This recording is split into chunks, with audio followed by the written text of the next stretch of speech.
ăn mạ giòn chéo yên xuân lối na gần ngay thông khát ra qua lễ xóm qua cung riêng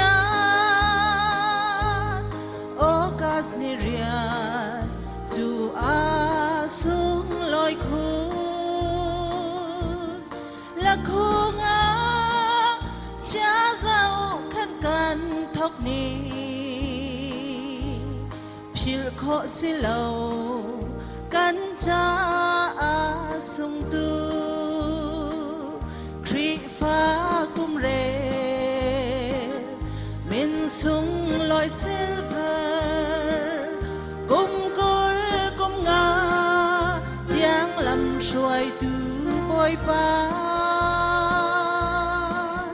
na chung a kan ilom ngak cha tu bôi pa khất chua dong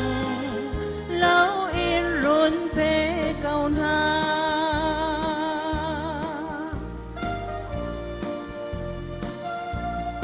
là khu ngạc cha dâu khen nạc thay par cần dùn cha mi dính nu khất chua sung hi suy nguồn chờ và in cho khó lâu mi tiếc gia thìn lồng kha rao đầm na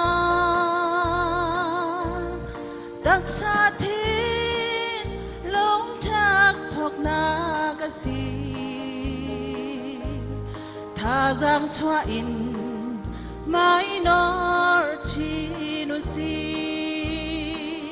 khri pha kum re min sung loi silver kum col kum nga tiếng lầm xuôi tu bôi pa na chung a kan ilom ngak cha do tu bôi pa khất chua dong lâu in run pe cao na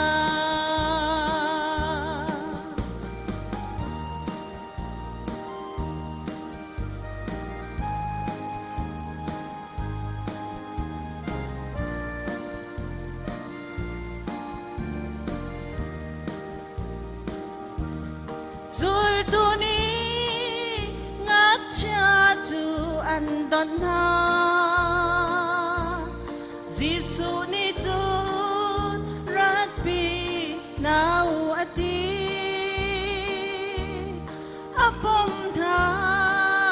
i khất chua a bek na ngak cha lam bial tar a du lâu là khu ngã cha kan pha le vial te bên nak chung lu pi tu